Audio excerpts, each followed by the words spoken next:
I do not have time for you! And that's what you missed on Glee. Hi everybody, welcome to Trouble Friday. It is theoretically a Sprints and Shop Talk. I'm not feeling my best, so we're gonna see how long we go. Today's Sprints and Shop Talk, which if this is your first one ever, which would be shocking. What are you doing here? Sprints and Shop Talk is when I am leading the Trouble streams, which is rare these days. And I have a topic and I ask questions to my co-hosts. I think we've lost Steve. I just don't think he's here at all. Devastating. Diva down. Yeah, Diva down. And I'm not sure where Grape is. So it might just be me and Katie, which you guys have all gotten used to this week. So I'm gonna text Grape. Diva fuck. down. Diva down. Today's shop talk is plots and threads. It's mainly threads, but and by plots, I don't mean big plots. I mean tiny little bitty plots that sneak their way into the story. We're going to be talking about those, but we'll not do the first one until after the first sprint. Sorry, I'm going to take a sip of my mint tea. Katie, how about you introduce yourself and what are you going to be working on today? Hi, I'm Katie Ann, or Kate. Kati. I don't know how to pronounce this name that's been bestowed upon me by the Troublies. Today I'm going to be doing what I always do, Pinky taking over the world, which means that I'm going to be editing book 2. Oh, we have a dog trying to leave. And then also, very excitingly, I got reached out via DM to someone who was offered representation by my agent. So the first sprint will be me answering the questions that they have asked about working with Trinica. And I'm always happy to do that because I love my agent. Awesome. That's awesome. Someone is in backstage, but I don't see a camera yet, so I'm not gonna bring him in until I know the internet's working. I'm gonna be working on my 75-day challenge elements during our sprints. So I think I'm going to start today with a round of PT, my meds, and my declutter. Hi, Steve. Welcome back. Hello. What are you going to be working on today? Today, I'll be editing Act 1. I made a list, checking it twice, making sure what adverbs are naughty and nice. And I'm going to go through and just make sure that everything... Oh, no. Oh no. Hello? Hello? You're fine for us. Can you hear us? You look okay to us. Hello? I think I'm just not meant to be here because the struggle is real. See you in the comments? No. 3? 3? Oh, that's like 10-second, babes. What? How is it you didn't wait for us? There was no waiting on your end.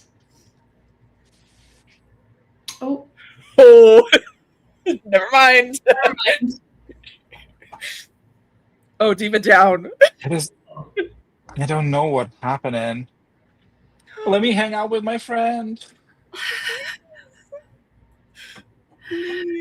Oh my. Well, while he gets that figured out, I'm gonna say hi to people in the chat. Oh, hey, I'm writing. Oh, maybe I shouldn't say that. Oh. Why is Devisha texting me? I don't know. Hey, Queen. Maybe she forgot because it's Friday. You gonna join us for the stream? Because she's literally texting me a question about her story.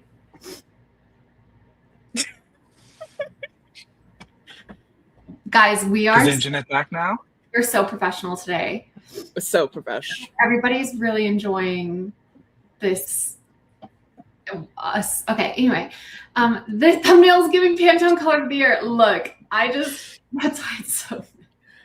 I barely had the energy last night to set up the stream. The idea of creating a thumbnail, I couldn't handle it. So I just once again went into my screenshots and asked me why I had a screenshot of a random beige color. I have no idea, but I did.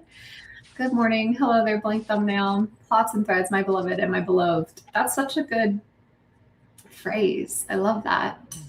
Hey, love the thumbnail. Go girl, give us nothing. Oh, I love the mug. Can we get a close up of her? Oh yeah, this is my pattern. It's the pattern I got when I moved out to Colorado. It's like cherry blossoms.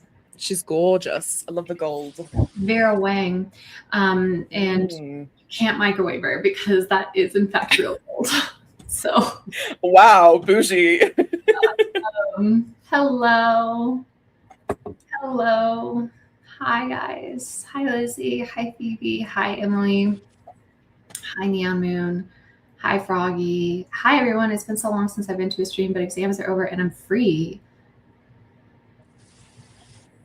It's January. My last exams ever. What? What is your education schedule? Yay, Well, some people start over Christmas. Oh, she's at work. Did we know she was going to be at work? Oh, yes, we did. Is she scheduled to have Blank Page Tavern time on Sunday? Yes. Is that today? Yes. It's Sunday, but yeah, she took this shift to get off on Sunday. Yeah. I am obsessed with her working on her story while she's at work. That's iconic behavior. Why does it seem that the internet getting worse and not better? And did this help? I moved into the living room. It did. You look much better. Also, this question is for you, Steve. My birthday plans is to go to work because I have a work weekend. So no, what? Working an afternoon shift. He likes work. Not this work though. The weekend job sucks. Donkey balls. Oh, I'm sorry. Oh, I'm sorry. Do you have like a birthday? Anything else? Even because it's technically your birthday week. Like anything. I don't believe in birthday weeks. Monday. I barely believe in birthdays. But and don't even get me started on a birthday month. Get out of here. Jail.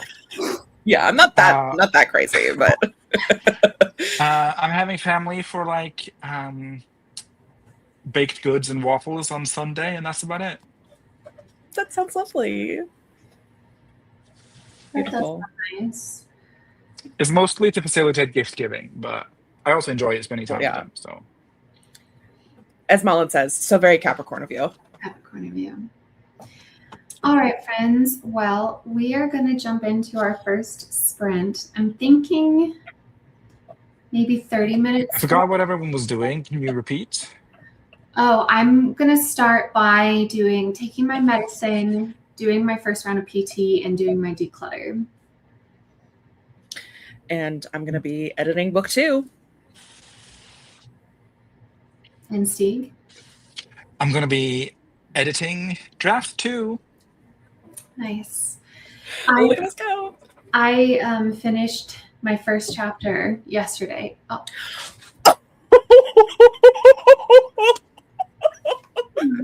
Backstage, y'all.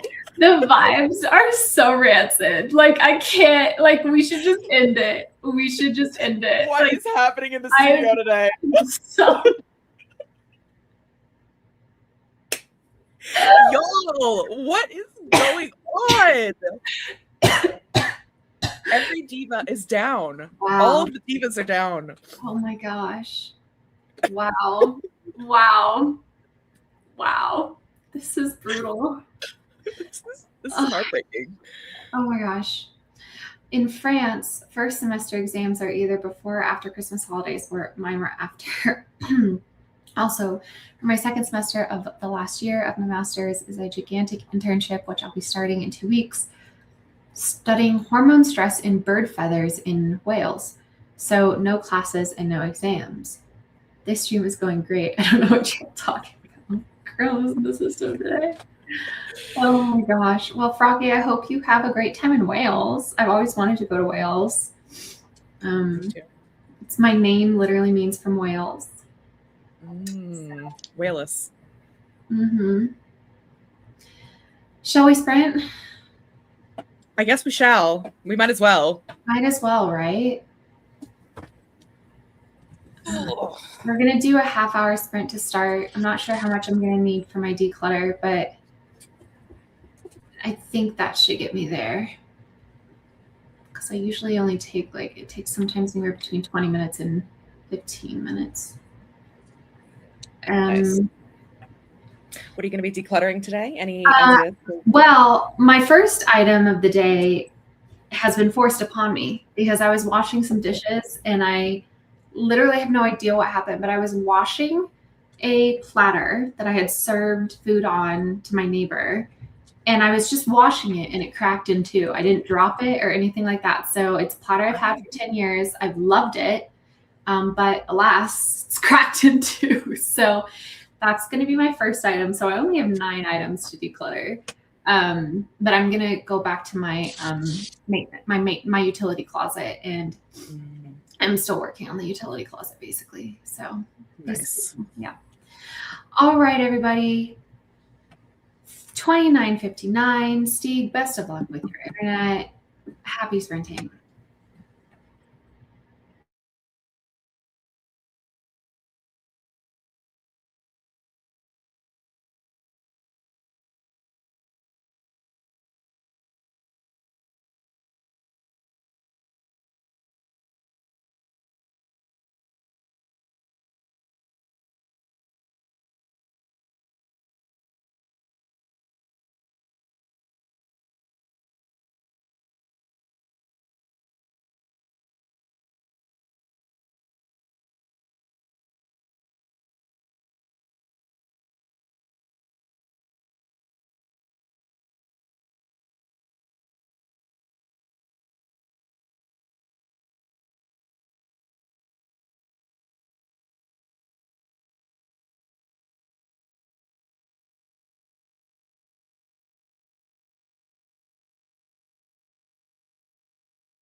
hopefully that wasn't too loud for people.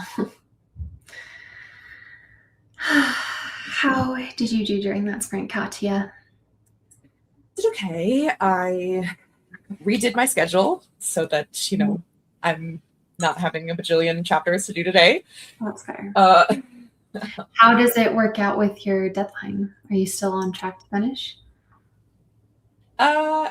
Theoretically, it's going to be difficult, but we'll see. Hopefully I'll have, days in the future where I can do extra chapters. Is there any sense in just asking for like one extra week and just like giving yourself that breathing room so you can focus on the quality of the writing rather than brute forcing chapters? Well, I do have an extra 4 days, but I would like to get this book done on my writing retreat. So I see. Okay. Yeah. So even if like it does come to a point where it's like, okay, I'm going to need those extra 4 days, but I'm not going to like act as if I'm aiming for the extra 4 days. You know what I mean? Totally. I gotcha. But yeah, it'll be slightly tougher. But yeah. Anyway, so I did that, and then I'm just reading through what I wrote yesterday to like, refamiliarize myself and make sure it's actually coherent, because last night, who knows what I could have wrote last night. How did you do, Speak? I did well. I cleaned up after dinner and started the dishwasher, and then I did my daily Sudoku. Oh, brain teasers. How nice. Yeah, I have bought this book it says on the cover over 200 puzzles. The exact number is 201 puzzles, so I thought that was funny. But I try to do one every day. I'm not like, there's 201 of them, so like I can miss 100 day in the year, but I want to finish this in this year. I like it. So I wrote the date and then I tagged myself. Very nice. Oh, fun. I like it. Very nicely done. I took my medicine. I did my physical therapy, and I think I need to report back to my PT that I might not be ready for this because my pinching again today caused like intense like twinges, and now my whole arm hurts after being almost pain-free yesterday. So that's unfortunate, but it's good data collection. And then I did my declutter. I decluttered some old like luxury good boxes that I'd been holding on to because I was like, these are so aesthetically beautiful, but like they're just empty boxes. And also 5 Allen wrenches.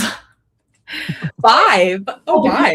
Don't worry, I still have 5. So why have so many Allen wrenches? Anytime you like order something that you have to assemble, they always send you an Allen wrench. And they're different sizes though. Are they all the same size? They are different sizes, and so that's why I decluttered the 5 that I decluttered, because I like estimated that I had like the 5 that I'm keeping are different sizes, and the 5 I'm decluttering I'm thinking are duplicates of sizes I already have. So yeah. So don't you guys worry. And I will say that when I did my move, I did need to dig in, and I did need to use 1 Allen wrench to undo something. So of the 5 I have, 1 is vital, and I can't remember which one it is. And I'm hoping it's not one of the ones I'm decluttering, but c'est la vie. C'est la vie. That's the French saying. C'est la vie. And I do not feel well, but that's okay. We're gonna move on. I have a question for you today. In fact, it's kind of 3 questions because, again, I'm not fully aware how long I'm going to be able to stay live. So I'm really trying to front load. Live. Oh, stay live, not alive. Live. Yeah. So we're front loading the discussion. So it's kind of a long question. And as a reminder to anybody in the comments, this question is not just for my co-hosts, it's for everybody. So please answer in your own way. So the question is, how do smaller plot threads appear in your writing process? At what point do you decide to include them? At what point do you decide to cut them? And you're in the hot seat. I would say as a reformed pantser, incredibly reformed, but she's reformed enough. Mhm. The smaller plot threads appear as I discovery write. Mhm. I sometimes just write things into the story that just kind of appear to me as like a thing, and I'm like, oh, this is interesting. And sometimes I'll continue it throughout the book, and sometimes they'll just be dropped loosely and then never, Yeah. the gun never goes off, Mhm. as it were. Mhm. It's much later in the revision process. Deciding to cut them, or including and cutting, it usually comes like more as I develop the characters and what other things I can like use those plot threads to strengthen other bigger plots or other themes and such like that.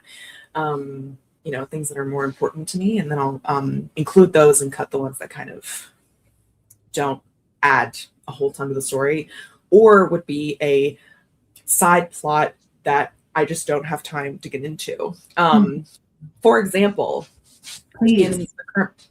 the current book that I'm writing, book 2, I mention in one of the like draft 2, I have a character mention that he doesn't drink, and like it's like you could theoretically say that he doesn't drink because he's on pain medication and like multiple medications for his chronic injury.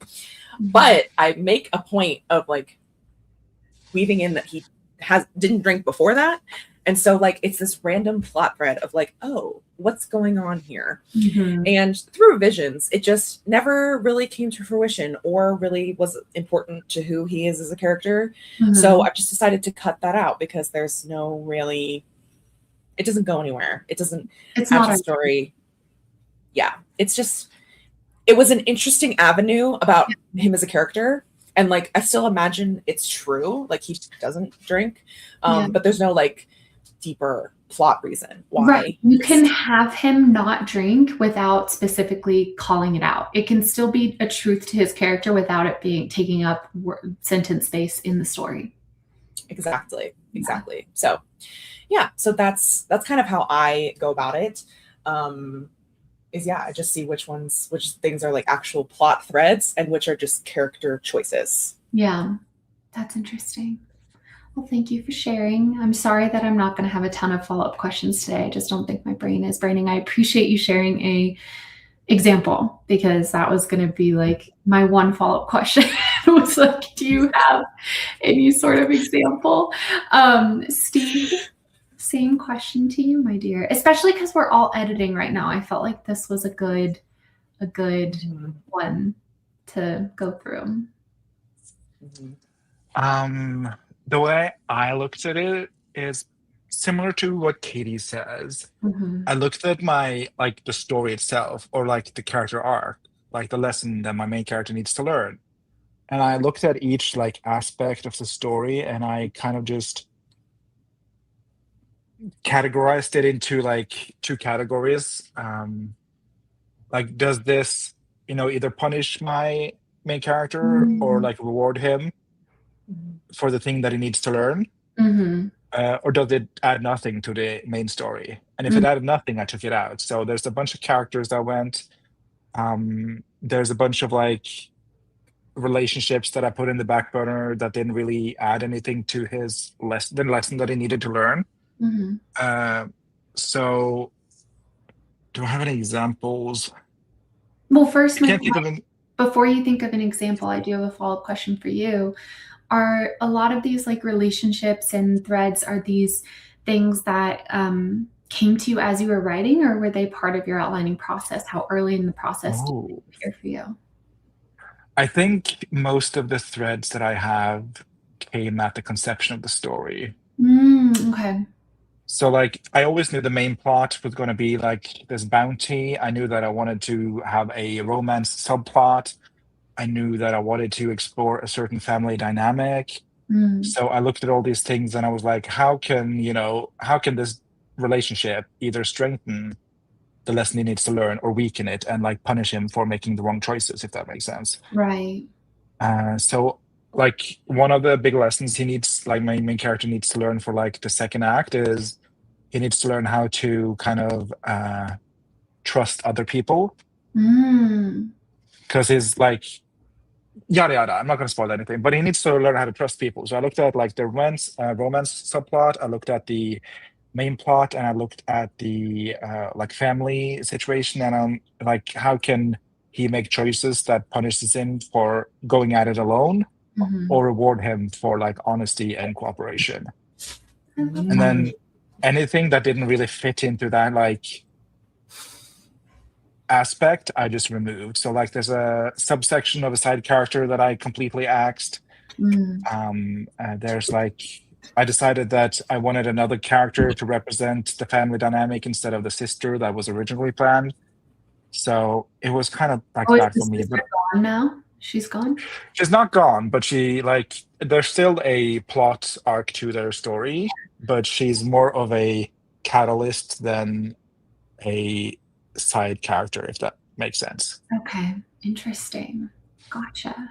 Yeah, so that's kind of what I decided, how I decided, like, does this support the main plot? Yes, no. If it does support the main plot, I keep it. And if it didn't support the main plot, I axe it. Like, I had this bartender that had a missing husband at some point, and that didn't really do anything for my main character. It just added to the novel, like, volume of the stories in the novel. So I was like, okay, as much as I would love to write this story, this does not fit the theme or like the arc that I want to tell. Totally. So that one specifically, like that one strikes me as maybe something, and correct me if I'm wrong, but was that something that you were like in the discovery as that character appeared on page? You were like, oh, her husband's missing, or was that like even from your outlining? You were like this. I didn't outline. So okay. My first draft was pants. So anything that I conceptualized, I was like, I was watching Agatha all along while I wrote the second act. So I was like, I love witches. Let me put a witch in here. Yeah. But, that added nothing to the story. So she gone. Totally. And I think it's the same with the missing husband of the bartender, where it doesn't add anything to the story. Right. So I either have to find a way to make it, relate to the main plot or the story arc, or remove it. So. Gotcha.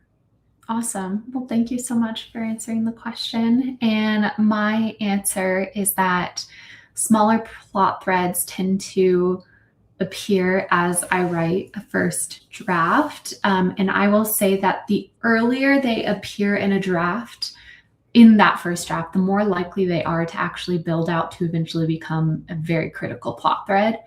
But the ones that get added later are ones that are more likely to be chopped, obviously, just because they don't feel earned. And what was interesting with this most recent draft, like the one that I wrote in the summer, was the one that's like specifically coming to mind is I came up with a plot thread probably 60% of the way through the book that needed to have been mentioned on page like 6. And the idea was that there was a gift that one character was going to give to my main character, but it's like this big tease, and then it's going to be a big reveal at the end what this gift is. But the reason that I wanted that gift in this story was specifically because at this point, at 60% of the way into the book, my main character is trying to test somebody's knowledge and asks them if they know what the gift is. And that was the only reason that this plot thread existed, was because in this moment, I needed a way for my main character to test this other person's knowledge. And because of that, I then went in and I added all of the teasings for this gift. And then I never revealed what the gift was because I didn't even know. Diabolical. I literally left a little note for my editor. I was like, here's where the gift reveal would happen. Help me come up with what it is. But in my editing, because now we're getting dual POV, the knowledge of this character that she was trying to test, his ability of knowing things is going to become clear to the reader in chapter 2, right? And so we don't need to go through a rigorous testing anymore. My main character can have some questions, but the reader doesn't need to be convinced, doesn't need to be explicitly shown in this way. And so when I came to that realization, I'm in chapter 1, right? I finished editing chapter 1 yesterday, rewriting it, I should say.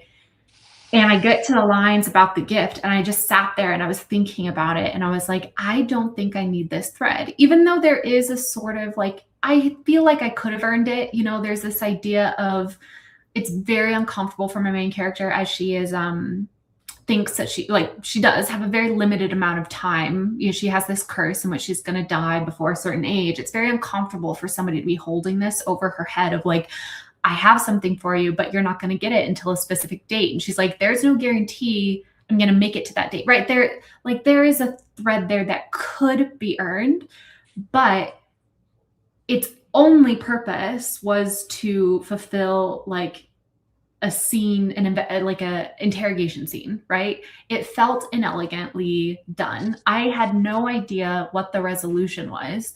And at the end of the day, I'm at the stage of the story where I'm walking through the web of all of my threads and things need to get cut in order to make an elegant path, right? And so there was part of me yesterday that really didn't want to cut that. But I think from a streamlining perspective, I don't know, Katie, and do you have thoughts on it, given that you kind of vaguely know the context? Do you think I made the right choice by deciding there's no gift? There's no teasing of this gift? Well, I mean, I don't think cutting it is bad because it is, once again, a very small plot thread. Mm-hmm. I think what I would consider is like, how does cutting this change the relationship that Sophie has with the person who's giving her the gift? Mm-hmm. And because I've known you made some changes with how that character views her curse Mm-hmm. and like what he thinks about it. So how does like seeing if the gift plays into what you're doing with him in regards to that? Yeah. And that's what's going to be interesting about this for anybody who's watching this and then ends up reading this book in 2030 when it comes out. But because maybe it'll get added back in. Maybe, and that's the thing about cutting these threads, right? Is that just because you cut them doesn't mean they can't be rewoven. But ultimately, editing is a form of creative play, and you do need to have the courage to take something away to see if that does make things better. Or because I think by overcompensating, leaving things in, sometimes you're getting in your own way of seeing where things can be streamlined. Because maybe you take it away and then you really miss it and you realize you really needed it for X, Y, and Z reason. And maybe that's what will happen to me is I will be writing it and I'll be like, oh my God, this is what the gift could have been. And this is how thematically that works and da-da-da-da-da.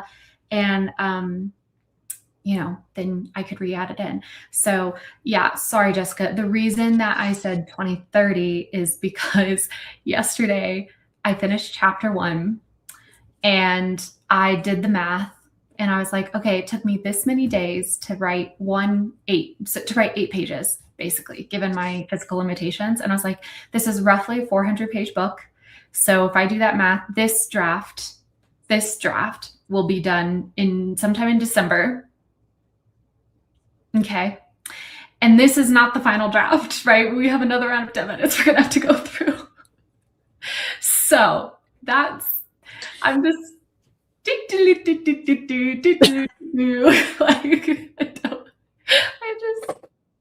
oh my goodness. Oh. Okay. I think because I am not feeling my best and I'm just trying to extend this for as long as I can. Let's do another sprint and then we'll address the comments and the answers to this question next break. Is that okay with everybody?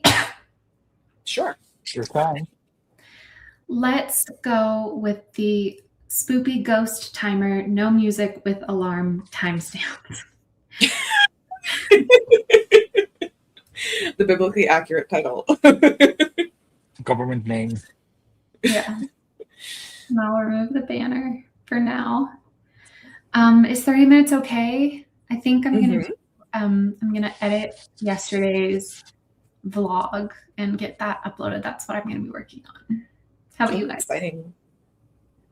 Just Same. going to continue reading and then, start on chapter 17. Am I on 17?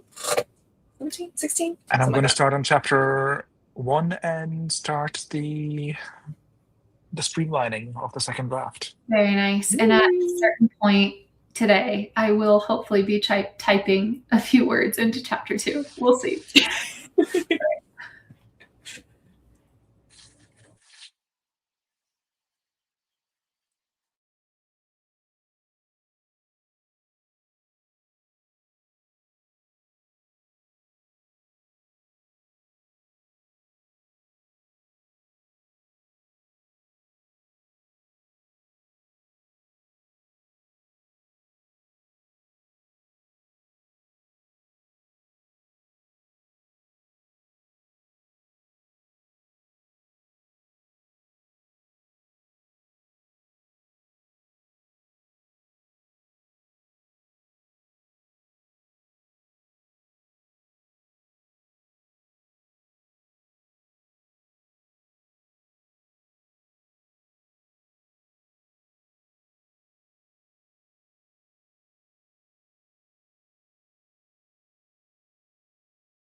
All right. How did you do, Katie Ann?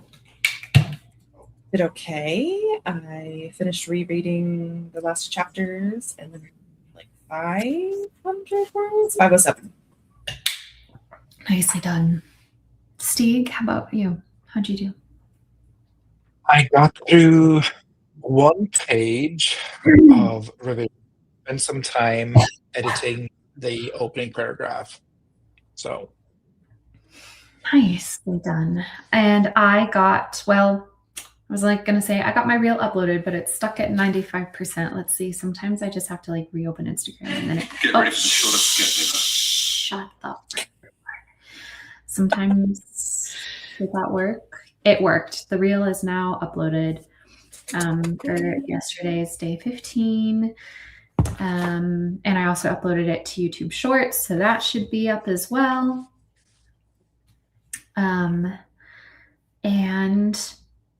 I am doing content creation, but I'm also counting that as content creation. Can we get a couple high vlogs in the chat so I can put you guys in the video if you're comfortable with it? Here, I'll get Katie and Stieg. No, don't go to me. Ugh. Oh God, I just got jump scared in my face. Hi. hi vlog. Hi, vlog. Thanks. You guys are the best. Awesome. All right. Let's go to the comments. I forgot to star them, so I'm going to have to really scroll up, but that's okay. I can do it. Let's see. Where did people start? So we're starting with Jessica. And again, the question here was basically, where do plot threads come into your stories? At what point in your process? When do you decide to keep them? When do you decide to cut them?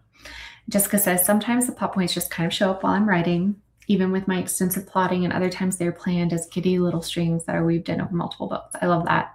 But I also love the ones that just show up and then you're like, oh my God, I'm brilliant, because 10 pages later, you're like, that was foreshadowing something, and it's the best. They just happen when I draft, and I hardly ever cut anything. Well, Kage, I'm going to ask you this question. I ask it genuinely. Like, do you think that not cutting anything serves your writing, or do you think that that's like a muscle that you want to eventually grow? Jessica says, if I have to cut them, it's usually pretty hard because I have to go through every single scene searching for those threads and removing them. Smaller plot threads appear as a discovery for me in the voice of Nat Pat. No, I decide to cut the smaller threads when the connecting larger plot gets cut or it's confusing. Yep. Q1, I realized when pantsing, I had so many more plot threads that came out of nowhere compared to when I started outlining more. That's fair. Hi, Erica Wallace. Hey, Minnie Mo and I, so happy to be here. How did Minnie Mo's appointment go? If you're comfortable sharing that with us, because we've been keeping you in our mind. Mon, second part of Mollen's answer, and I prefer keeping them in check within the character arc too, so it's actually much nicer to have less of those in my outlining era. Yeah, also continuing. I think since I'm writing a series, I haven't had to cut too many, just push back reveals. Interesting.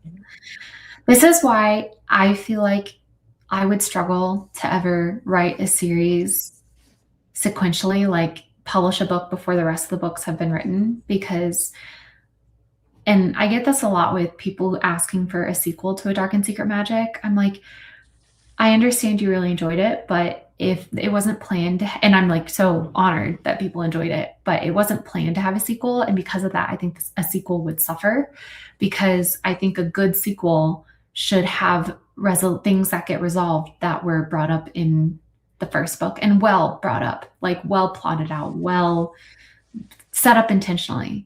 And I would be afraid if I was writing a series that had, like, let's say 4 books, I would be afraid that I would get to the 4th book and I'd be like, wait a second, actually, it would be so brilliant if X, Y, and Z, but because of things that happened in the first book that have been published, I get locked out of that, you know? I think, yeah, that's why I write standalones. I would really struggle to write a series. What about standalones with series potential, though? How do you feel about that? No, that's the that's especially no, because if I at least start a book knowing it's going to be a series, I can at least have that long term in mind. But a standalone with series potential means that, like, for me as a writer, sorry, my brain, I'm losing threads. I'm losing threads, literally. Like, that would be like, people could argue that A Dark and Secret Magic has series potential, right? Like, what happens with Kate and Matthew next? What's going on? Right? But wouldn't be intentional, right? Because if it became a series potential because it sold well, and then we make a series, like, no, my answer is no. I'm not explaining it well, but no, for me personally, that's like, especially no. For me, if I start a series knowing it's going to be a series, maybe ? But just a standalone with series potential, especially no. Yeah. And I would just want to write everything before anybody ever saw it. The threads usually appear as I write. Sometimes I don't realize they're there until they come back in the end. I haven't really had to cut any before, but I'm dealing with that this book. I usually have plot threads appear during the revising process of Project Sugar and Spice, and I have to write them down in a notepad file to see if they'll fit the plot or have them as a fun little bonus scene for my newsletter subscribers. Oh, I love that. That's cute. I decide to cut them when they don't fit the characters' personalities or the plot, and most of the time they don't, sadly. That's fair. I think in my outlining, I found various threads and went with them. Now that I've written the story and it's too long, I definitely have to cut some out while finding a way to still have the payoff. That's fair. Jot says, I'm behind because people came in as always, but I have so little plot. I can't imagine having extra plot thread that you have to cut. Your girl is out here trying to make shit up and get the story past 40K. Oh, hi, Violet. Welcome. Froggy started a puzzle. Froggy started a puzzle, and I'm currently hunting down all the side pieces. 200 words, struggled with the showing, not telling, but also not overwording. Ugh, so for real. Hi, welcome. Thanks for all the hi vlogs, everybody. I somehow got 732 words on that sprint. What amazing job, Jessica. And Wendy says, I have that same fear, Wallace. Publishing a book in a series and then having things from that published book mess up or lock in / out things in future books. I'd want to write the whole series first. Yeah. So I literally went through this. I had this issue with A Dark and Secret Magic because in A Dark and Secret Magic, there is, sorry, I got to take a drink of water. My throat hurts. Hold on. Filling space for Aqua. Yep.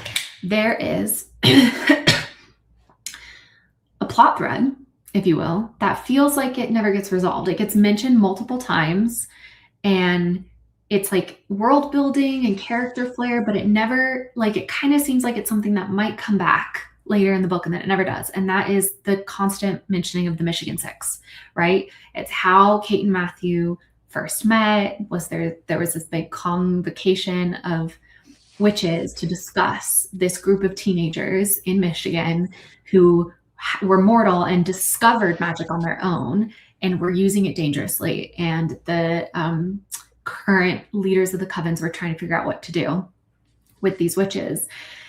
And I wrote this because I was like, I could pitch this to editors when we were trying to sell the book. I was like, this is kind of the quote unquote series potential, is that, it's not like a direct sequel, but I have set up that there's this bigger world and that there are these other things that we could talk about. And I really had this idea that was going to be the original Blackwater was the Michigan Six, this group of teenagers. It was going to be my version of The Craft. I have whole videos talking about it on my YouTube channel. And then, through lots of discussion, it was kind of decided that it didn't make sense for my next book to be kind of more YA, have younger characters. And so there was like exploratory ideas of aging them up, but we couldn't do that because I had mentioned in A Dark and Secret Magic that they had been teenagers. And so then the idea was, well, what if we do a time jump and we explore where they are 10 years later? But I was like, but then all the interesting stuff has happened off screen. Like the thing I wanted to explore with these characters was in the way that Kate in A Dark and Secret Magic was born into a magical society. She had grown up with magic, but it was about the discovery of her magic within that context of growing up around magic. I wanted to write a story about people totally mortal discovering magic and the ways that they would abuse it and the consequences gained from that. And it just didn't work to then do it 10 years later because it's 10 years after they've done it all, right? And you could argue, okay, well, it's them getting their magic back. But then, you know, I don't know, it just wasn't going to work. And so there was a part of me that really regretted, you know, including the detail that they had been teenagers in A Dark and Secret Magic because they had been published, and that really boxed me in. So that's why. That's my answer to the idea of having plot threads that aren't fully resolved and understood in your head, right? Or like that you can't commit to, I guess, is the answer. And then you like publish it and then you have to commit to it, right? So that's why I think publishing like that makes you commit to things, and it limits my creativity and like my creative freedom for telling a story. So, but you could theoretically in the future come back to the Michigan Six and write it how you want to write it. Like you just couldn't get it to work at this current moment in your career because ultimately, like, even if you had made them adults, like it would be different than the, like, you know, what you were trying to achieve with the Michigan Six, which was young people discovering magic and like the consequences of that and their, you know, relationships together. And if they're, you know, fully functioning adults doing this, like it changes the vibe. The vibe is different. The vibe is much, you know, so I don't know. I think you could come back to the Michigan Six at some point and stuff. Well, it's funny because so many of the things that were what made Blackwater got absorbed into About You, you know, like the great uncle Tiberius, the main character having a curse on her, like all of those things. So I'd really have to reinvent it. But Violet, just to defend myself, I came up with this idea. I was very excited. I was like, oh, this is how I'm going to make it work. I'll do 2 timelines. And it was summarily rejected. So it was, So, hi, Lydia. But then, oh, sorry. You're good. Yeah. What were you saying, Steve? Oh, but then, like, say you're writing a 7-book fantasy series and want to publish that. It's not feasible to write 7 fantasy books and, like, have them professionally edited and done and then, like, start publishing. That doesn't make sense either. Says you. Also, first of all, I'm just not inherently the kind of person who would write a 7-book fantasy series. That's just I'm just in general thinking out loud. Yeah, but see, that's the issue, is that I'm speaking on personalities, and I think you're taking it as me speaking like blank check in general. Nobody should do this, you know. I'm talking about me personally. I do not want to write books in a series without them having all been done. Like, I don't want to box myself in that way, but I'm not saying nobody should do that. If that's how if you have a big fantasy series you want to write, Steve, publish it at whatever pace you want to, you know? So, yeah, Lindsay, this was also suggested. I said, you know, they could be older teenagers, and it was summarily rejected. So there was, I tried. We really tried to get it to work. We tried to get it to work so hard. We really did. So yeah, I was like, I could move it from them being in high school to them being in college, like, and some of them maybe even they're in grad school and we just, you know, maybe group of teenagers and some of them are 23, like, oh, well, you know, we really tried, but.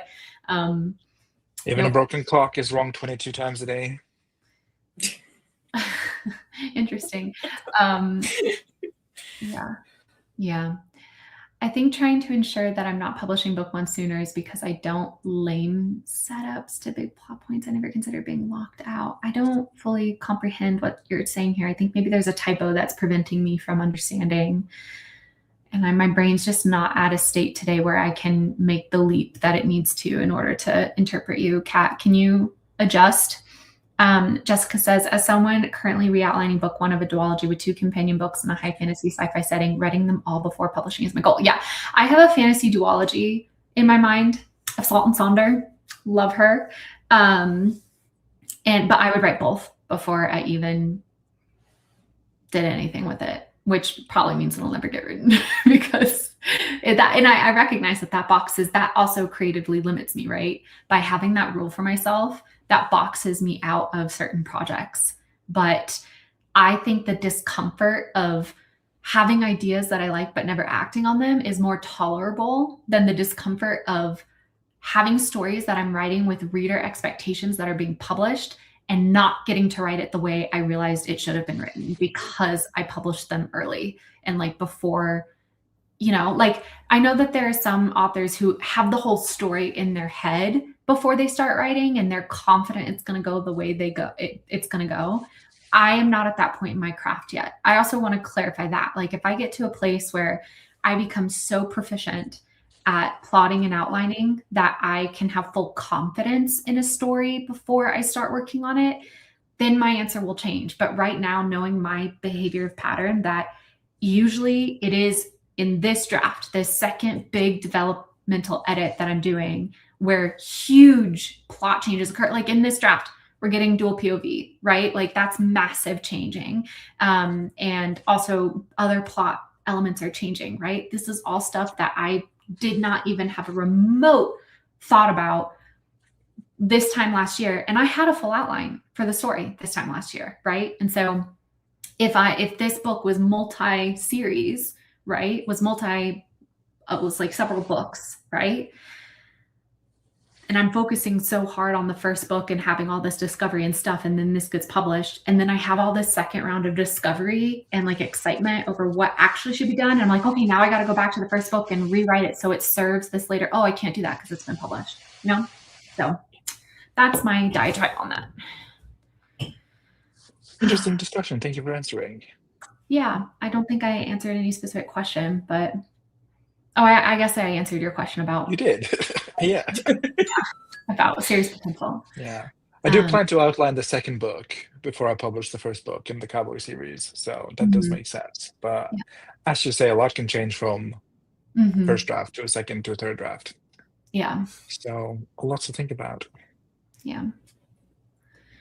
Jessica says, as someone currently re-outlining book. Oh, yeah, I already read that. Yeah, girl, a dual timeline with mystery element of what they actually did. I can't for it. Yep.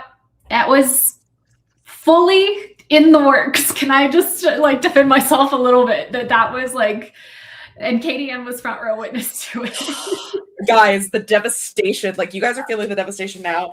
I was there in the trenches, like trying everything to get it to come to this. Because I was like, oh, it'd be so good. Yeah. You guys don't even know the half of it. You don't even know the half of it. There was a whole world of the Michigan Six. They were such a crew. I don't want lame setups or not fully thought through setups. So hold on. I think trying to ensure that I'm not publishing book one sooner is because I don't want lame setups to big plot threads. I never considered being locked out. There you go. I am so sorry. There was no typo. I just was not comprehending because my brain is not fully engaged right now. I'm so sorry. Thank you, Kat, for clarifying. I'm learning how to make a series now, and I'm scared of this exactly. So I'm outlining the hell out of the entire series before drafting the first book. Yeah.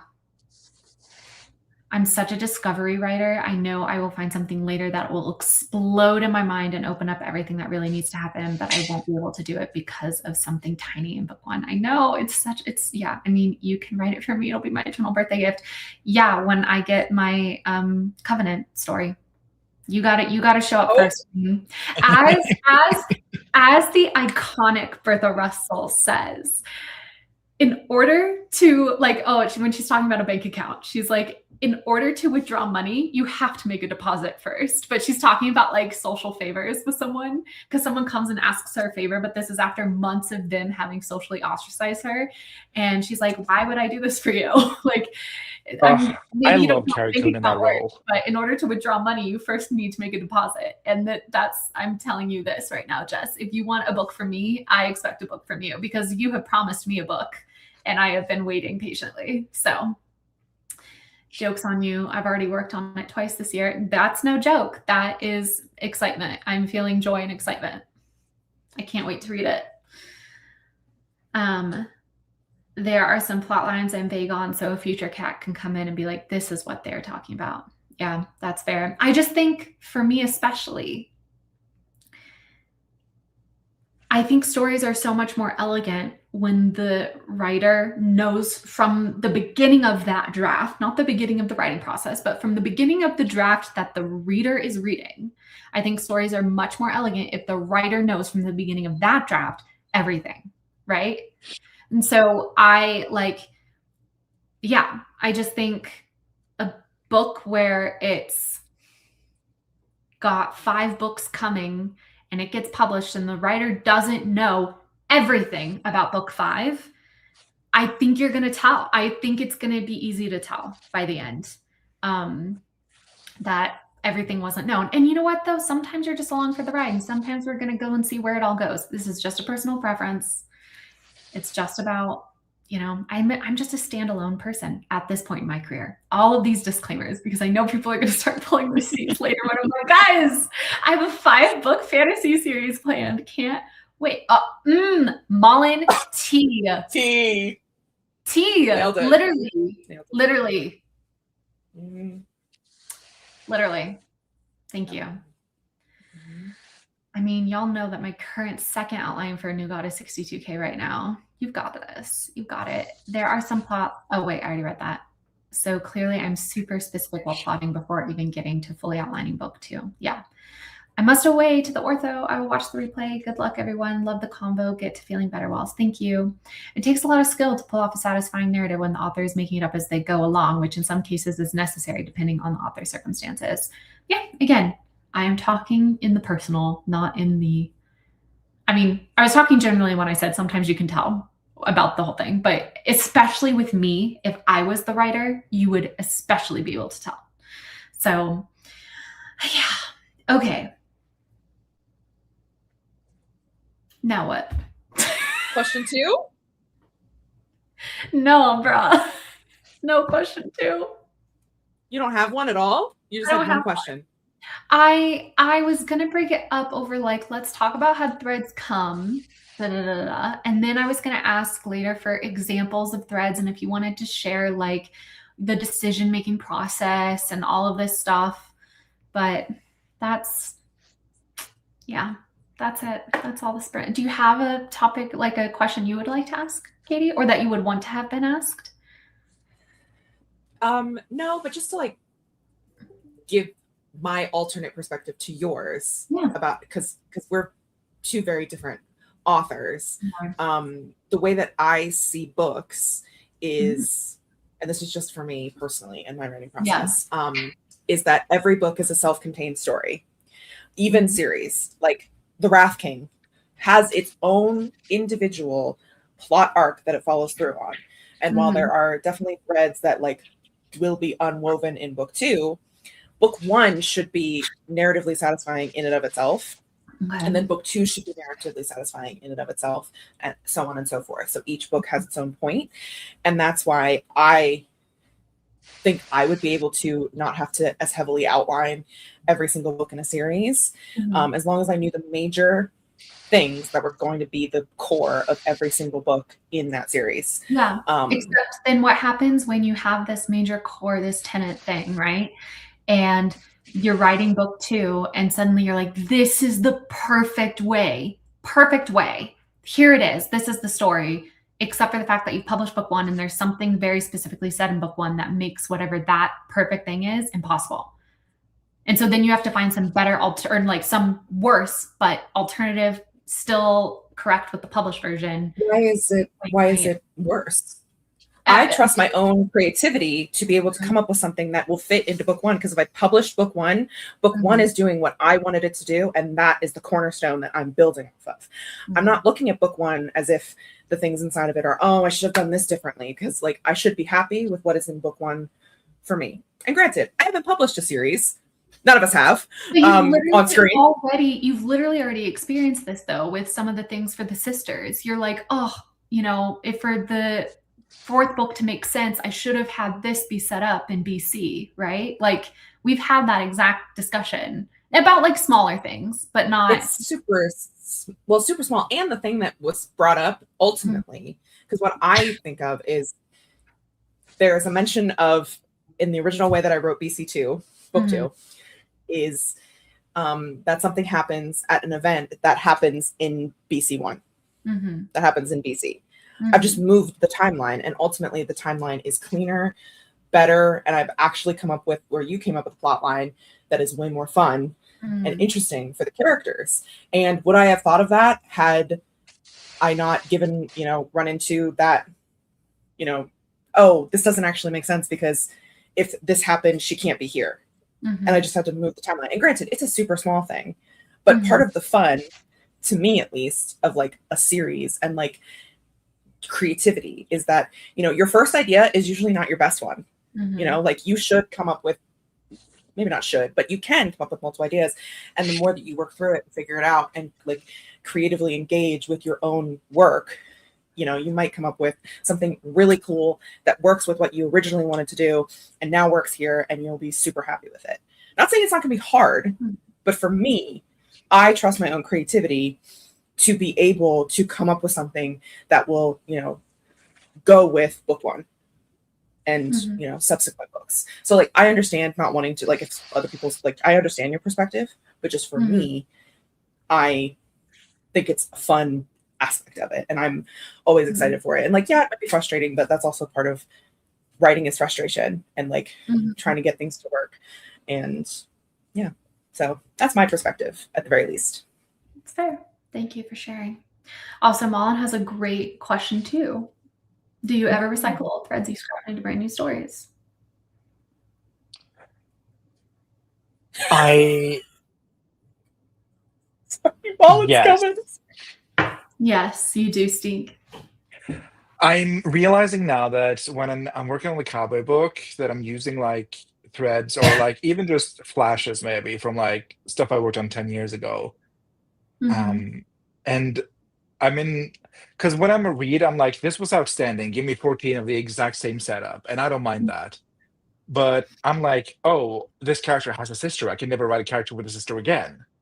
Kind of like that. Does that make sense? Totally. So I'm kind of trying to, you know, pluck that away from my mindset because, yeah, no, I'm just like so afraid of like, oh, I'm lazy. I'm just reusing old stuff in different projects. I Like, so, you know, more than one person on this earth has a sister. So, you know. Right.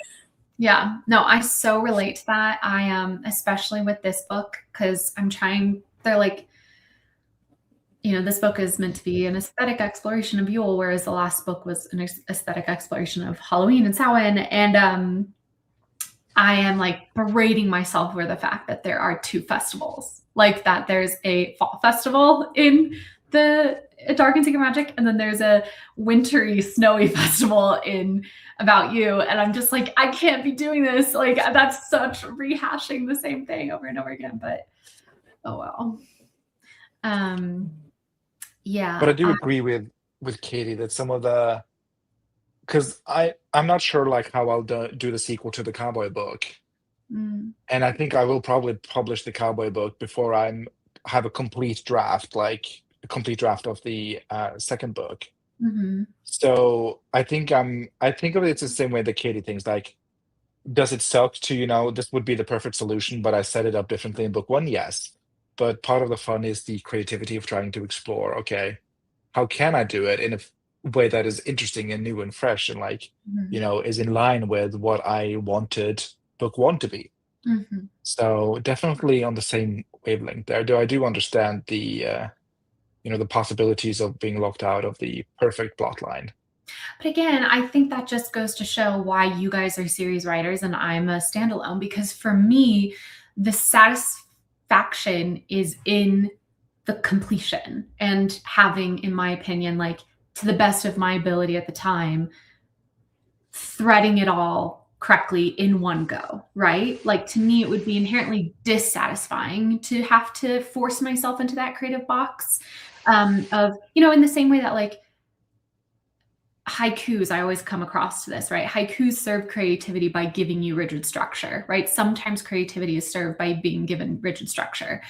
But for me, I would feel so resentful of myself for having boxed myself in rather than by following along some outside like rigid structure suggestion to help improve my creativity. I would feel like as a storyteller, for me, for the way my brain works, that I had not done a good job because I did not find the best way to tell this story. And so, but I think that is just why I write standalones and you guys feel more comfortable writing series, you know, books. So I think it's just but my books are kind of standalone though.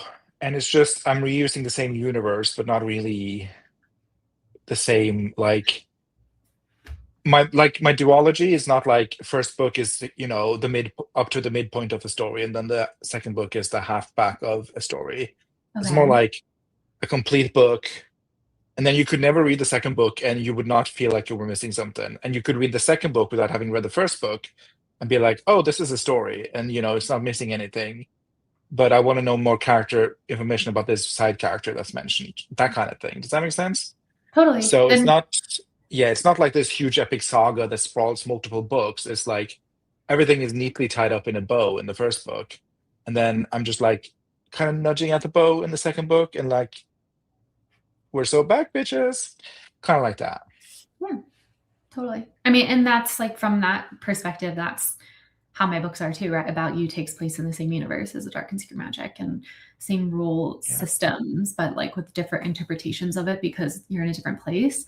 So yeah, but there's no winking and nudging in A Dark and Secret Magic towards this book, which I'm regretful over. I was trying to do that. I thought I knew the book I was going to write after Dark and Secret Magic. And so I winked and nudged towards that book. And then that book was not going to work. So this new book about You has no setup in A Dark and Secret Magic, but it winks and nudges very quickly. Blink and you miss it, but towards A Dark and Secret Magic. So yeah. Let's see. I reused some of the characters, but the plot, I don't know how to explain it well. And I will say this to answer Mullen's question. Sometimes I don't even have story ideas. I just have thread ideas, and I collect them in a little thread box in my mind. And then sometimes they all get glued together and suddenly become their own story. Like if you have enough threads, sometimes a plot happens. So true. Sometimes you get a fabric. That's how Heliacal Rising came into existence, because I knew I wanted to write a story where in a world in where reincarnation had literally been proven real. Okay. I wanted to write a story about a young girl avenging the murder of her brother. I wanted to write a story where a king was trying to find his like replacement. And I wanted to write a story about this building in Providence, Rhode Island called the Arcade, where it's a mall on the first floor and then apartments on the top floor. And literally, and like a dozen other tinier, even smaller threads, right? I wanted to write a story about a cult. I wanted to write a story about the richest man in the world and like dealing with his mortality, like all of these things, all of these little threads. And suddenly one day I was just dancing around and they all just went, and a story appeared in my mind, almost completely fully formed. And I still can't believe I haven't finished her. Like, that's crazy to me. That's crazy. But alas. And then sometimes you just have a vibe. Like, to me, Tornado Blondes is the most threaded plot of all, because it's literally just, what if a girl has a mental breakdown and goes on, like, becomes a tornado chaser? Like, that's still to this day, that's mainly what I've got, you know? It's a scenario. It's like a what if? It's a what if, yeah. Yeah. Katya saying she's not divorcing her wife throughout all the ideas before writing season 5. Woof. Okay, but why does my love interest always have a son and not a daughter? Oh, interesting. Mm-hmm. I think I will have a festival in every book I manage to write in the small town. That could be funny. Every season of holiday is a shitty little festival. They're trying so hard to be cool. On the topic of I've decided to put the same establishment in every one of my novels. Oh. So it's like the same name, but obviously different vibes. Like in my cowboy universe, it's a saloon, and in my fantasy universe, it's an inn, and in whatever other thing I might conceptualize, it could be something else. But the name is the same. I love it. I love it. That's fun. On the topic of series versus standalone, I used to be able to only write series, but now I've veered way more into standalone as series 5, a la Bridgerton, kind of like what Katie is doing. And I think it's because I am happy with my character's arc and story's conclusion, but still want to explore the world after building it. Yeah, absolutely. Interconnected standalones. Fadina says, I agree. There are more series authors and more standalones. I have a series idea that I'm so scared to go to because I'm approaching it with standalone mentality. Write it all in one go, closing plots. Yeah, I definitely think they are just different approaches. And I don't even consider myself scared of writing bigger things, and if I have said that phrase, like if I've said I'm scared of it, I need to rework that in my brain because it's just not enjoyable for me, right? That's the better way of phrasing it. I don't think I would enjoy writing a long series. I am more satisfied in my art from writing, say, standalones. And I think that's valid. And, you know, because if it was like a scared thing, then it's like, hey, maybe that's a signal to like push yourself and actually try it and, you know, work out those muscles and build the ability, But, you know, yeah, I think when someone says they're scared, I'm on the side of then try it, then do it scared. But if someone says, oh, that would not be fun for me, that would not be enjoyable, then I'm like, then don't do it, you know? Letty says, that's really fun as a reader, Steve. Those little wings from the author that becomes almost an inside joke between the author and readers. I agree. All right, friends, I am so sorry to do this, but I am going to end it because I need to get back into bed. I am so not feeling well. So thank you for being here. Shortened Sprints and Shop Talk. The next one will be on, let's say it out loud so it sticks in my brain. Let's see. That's going to be accountability. Will it be on the 13th? Oh my God. Pre-Valentine's. Ooh, I could do like have we done a romance one before? Have we done that? A Sprints and Shop Talk writing like romance? Probably, but let's do it again. Yeah. Do it again. It's fun. We've all written more romance now, even still. That is true. That is true. Oh, that'll be fun. That'll be a good time, and hopefully I'll be feeling better. So it won't be kind of such low energy. Thank you all for being here today. I'm going to do my favorite outro because I'm really seeking out chill vibes, and this has both chill and hilarious vibes. Bye, everybody. Bye.